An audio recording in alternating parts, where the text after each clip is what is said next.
جھوٹ کے بغیر کام نہیں چلتا. سبحان اللہ، یہ مسلمان کہتا ہے سود کے بغیر کام نہیں چلتا. یہ مسلمان کے جب بول ہوں تو زمین آسمان کانپے نہ تو کیا کرے؟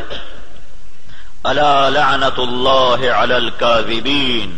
اللہ نے کہا غور سے سنو، جھوٹوں پہ اللہ کی لعنت. اور یہ سب تاجر کہتے ہیں جھوٹ کے بغیر کام نہیں چلتا. ایک تاجر نے نا، اچھا بڑا تاجر تھا، وہ 3 دن لگا داڑھی رکھ لی چھوٹی چھوٹی. مجھے بڑی خوشی ہوئی. کچھ دن بعد ملاقات ہوئی تو شیو کیا ہوا. میں نے کہا یہ کیا کیا؟ کہنے لگا جو سارا دن جھوٹ بولنا پڑتا تو میں نے شیو کرا دیا. میں نے کہا اللہ کے بندے، کوئی داڑھی کی وجہ سے جھوٹ حرام ہے؟ جھوٹ تو کلمے کی وجہ سے حرام ہے. اب تو نے 2 گناہ شروع کر دیے، داڑھی بھی منڈائی، جھوٹ بھی بولا. تو اب داڑھی منڈانے سے جھوٹ حلال ہو گیا. جھوٹ کا حرام ہونا داڑھی کے ساتھ نہیں ہے، جھوٹ کا حرام ہونا کلمے کے ساتھ.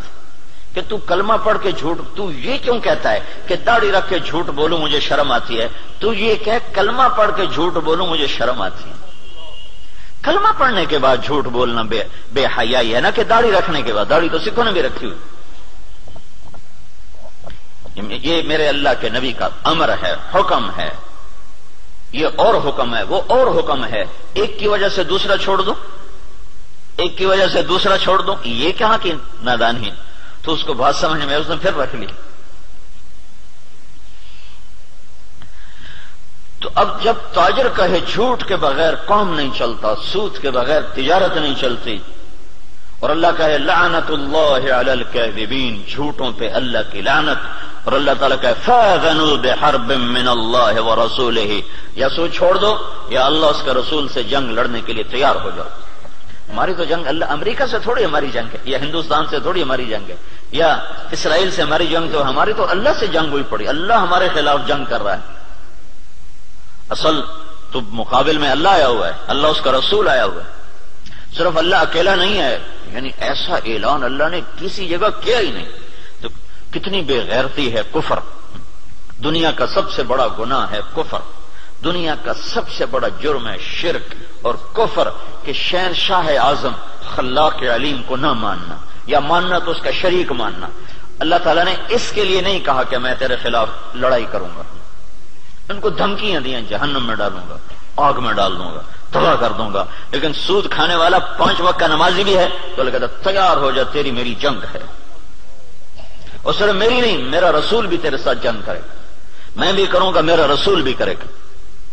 تو بڑا جگر ہے لوگوں کا جو اتنے بڑے اعلان کے بعد، اتنے بڑے اعلان کے بعد کہیں جی سود کے بغیر تو پھر کام نہیں چلتا. تو یہ جب دین ادھورا ہوتا ہے تو پھر کیا ہوتا ہے، یہ سارا میں آپ کو قرآن پاک سے بتا رہا ہوں.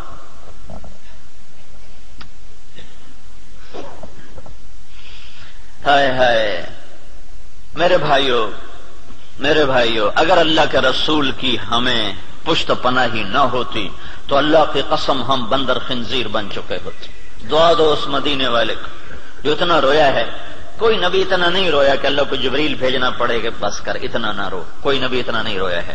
اور تمہارا نبی اتنا رویا ہے کہ ایک دفعہ نہیں سینکڑوں دفعہ جبریل آیا ہے، یا رسول اللہ، اللہ کہہ رہا ہے اتنا نہ رو. اور اس کو چھوڑو، قرآن کی گواہی سنو، قرآن کی جو قیامت تک پڑھا جائے گا، قیامت تک پڑھا جائے گا. اور ہر گھر میں ہے. حدیث پاک تو انہی کے گھر میں ہوگی جس کو تھوڑا حدیث کا علم ہے، لیکن قرآن تو ہر پڑھے لکھے ان پڑھ کے گھر میں ہوتا ہے. تو میرا اللہ قرآن میں اپنے نبی سے کہتا ہے فلا تذهب نفسك عليهم حسرات. میرا نبی یہ انسانوں کے لیے اتنا نہ رو کہ روتے روتے تو خود ختم ہو جائے. یہ اگر ان کے آنسو نہ ہوتے اور ان کی دعائیں نہ ہوتی اور ان کا رونا دھونا نہ ہوتا تو اللہ ہم پر بھی ایسے ہی رندہ چلاتا جیسے پہلی قوموں پہ رندہ چلا کہ بندر بنا دو، خنزیر بنا دو، پتھروں سے دبا دو، پانیوں سے بہا دو، ہواؤں سے اڑا دو. کر دیتا. اللہ کی ہم سے کیا رشتہ داری، کیا تعلق؟ ان اللہ لغنی عن العالمین. اللہ کا میں سب سے بے نیاز، سب سے غنی